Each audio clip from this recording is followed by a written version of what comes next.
बिहार में जातीय जनगणना आए दिन नए विवादों में घिरती जा रही है। बीजेपी ने बिहार सरकार की जातीय जनगणना को फ्रॉड की आशंका में घेर लिया है। बीजेपी का दावा है कि बड़ी संख्या में परिवारों का सर्वे हुआ ही नहीं है और अति पिछड़ों की संख्या कम करने की एक गंभीर कोशिश हुई है। इतना ही नहीं, दावा तो यह भी किया गया है कि लालू प्रसाद यादव की विरोधी जातियों की संख्या कम करके दिखाने की साजिश भी हुई है। यह बड़ी साजिश है।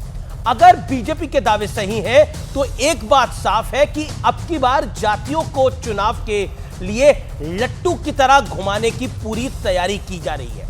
अगर बीजेपी के दावों में दम है, तो यह भी साफ है कि इस बार के बहुसंख्यकों को खंड खंड करने की ऐसी कोशिश हो रही है जैसी शायद इतिहास में भारत के पहले कभी नहीं हुई, शायद अंग्रेजों ने भी नहीं करी थी।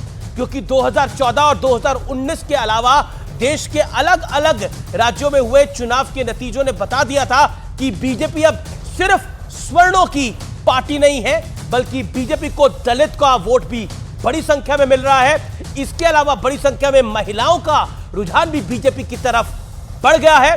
सवाल है कि क्या इसीलिए उस वर्ग को बिखेरने की कोशिश हो रही है जो बीजेपी की बड़ी ताकत बन के उभरा है, यानी हिंदुओं का बंटवारा।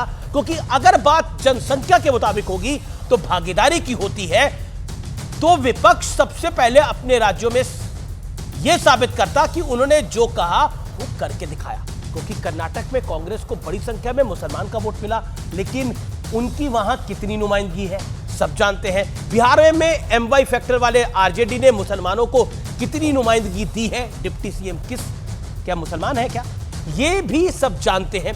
जेडीयू हो या समाजवादी पार्टी, मुसलमानों ने दिल से इन पार्टियों को समर्थन किया, लेकिन बदले में उन्हें क्या मिला ये सभी जानते हैं। बिहार के पूर्व मुख्यमंत्री जीतन राम मांझी ने मुख्यमंत्री नीतीश कुमार से कैबिनेट को बर्खास्त करने की मांग की है। जीतन राम मांझी का कहना है कि संख्या के आधार पर मंत्रिमंडल का गठन होना चाहिए, जिसकी जितनी संख्या उसे उतनी हिस्सेदारी दी जाए।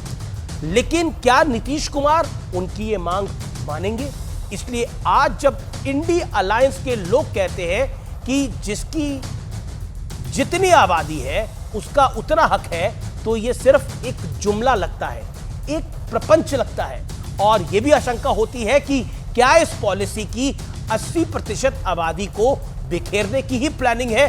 सत्य तथ्य में यह है कि जातियों के आधार पर बटा हुआ समाज कैसे तरक्की कर सकता है, जातियों के आधार पर फायदा लेने वाला कंपटीशन किसी भी समाज के लिए फायदेमंद कैसे हो सकता है।